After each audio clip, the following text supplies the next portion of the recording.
Failed, and there's been many of them. I'm a parent, so I fail daily. For those of you who are parents, you can relate to that.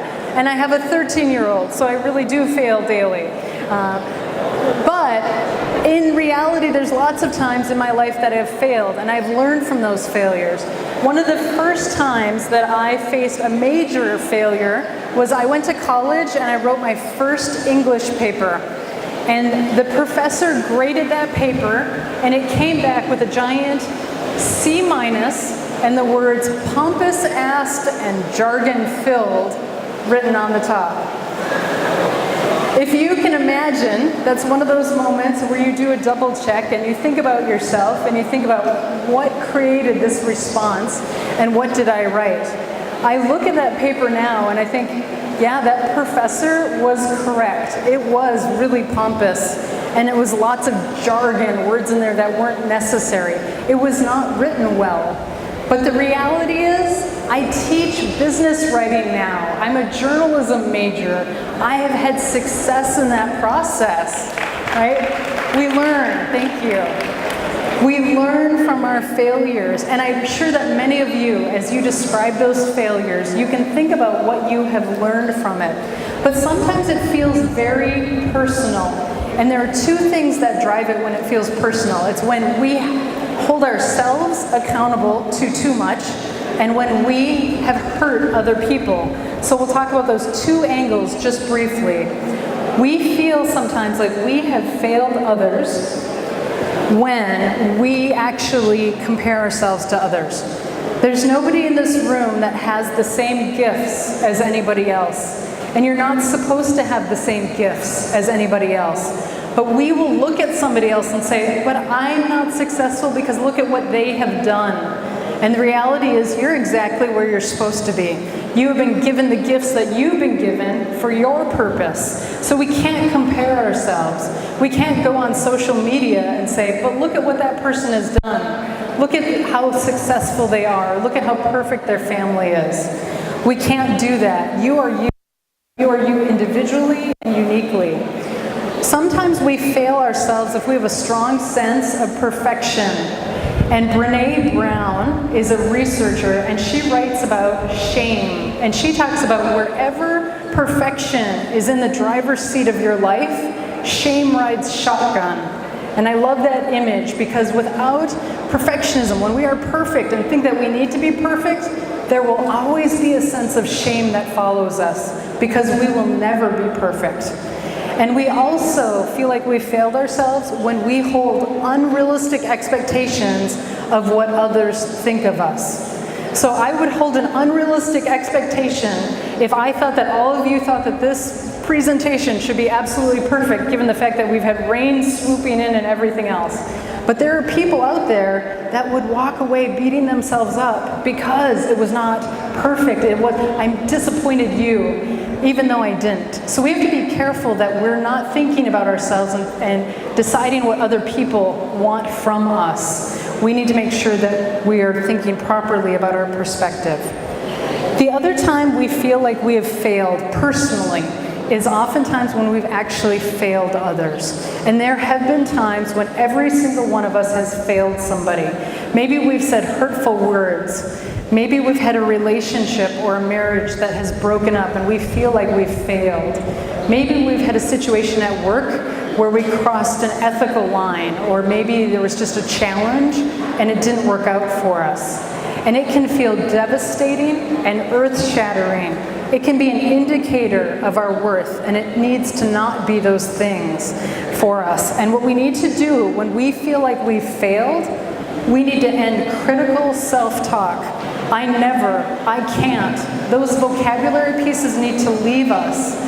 We need to have other people speak truth into our lives and say, you can, and you need to stop talking to yourself that way. Sometimes we need to set healthy boundaries. Maybe there was something in your life that didn't have healthy boundaries and it caused you to fail. So for me, I have a tendency when I'm really tired to get really snippy. And so I have a healthy boundary, or I try to, of getting enough sleep at night. And I know when I haven't because I treat my family poorly. So I need to set that boundary. We need to say, I'm sorry when we failed, because we all fail, and we need to be genuinely sorry about that. But the tricky part is, there will still be consequences. So just because we say we are sorry doesn't mean that the consequences go away. And probably the most important thing we need to do is we need to be merciful and gracious towards one another. And I love the saying, there but for the grace of God go I. Because I could go anywhere that anybody else has gone where they have failed. And the reality is we need to be gracious and merciful to ourselves and to other people on our teams. Because we can learn from failure. We have power in failure. So let me just wrap up with a couple key items. Failure is necessary to success. A growth mind sees failure as opportunity. Individuals need permission to fail. Teams need safe spaces to fail. And we all fail, but that doesn't define who you are. Those are some key takeaways from what we talked about. For those of you who are note people, these are all available on electronic handouts, so that's the good news. And then last but not least, we're going to wrap up with J.K. Rowling and one other concept.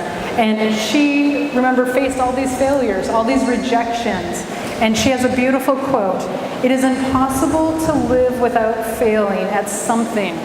Unless you live so cautiously, you might as well not have lived at all. In which case, you fail by default.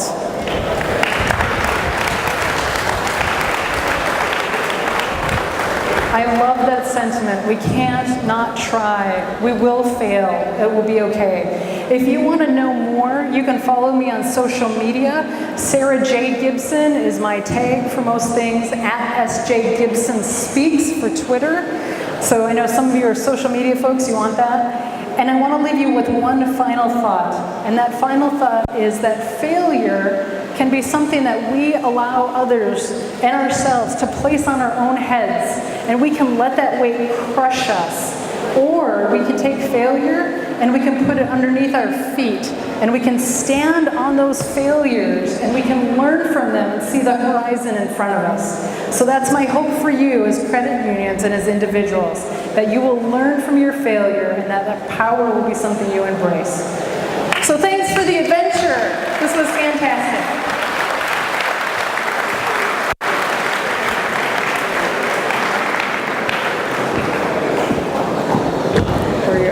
Thank you. Let's give a round of applause again for presenting individual circumstances. Are there any questions?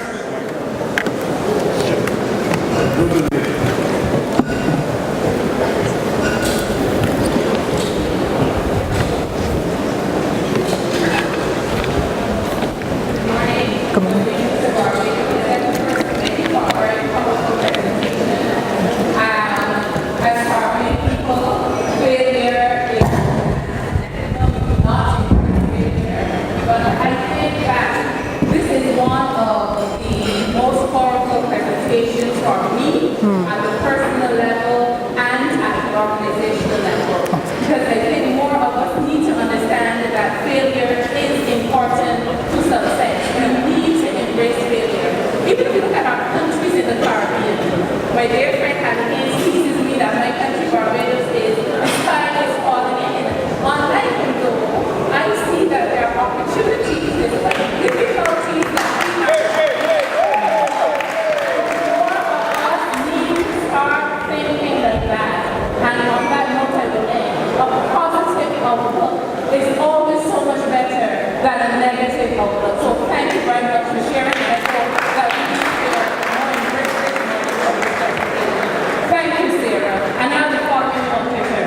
Thank you so much. Thank you. I love your perspective and for sharing that. I appreciate it. Other questions or thoughts?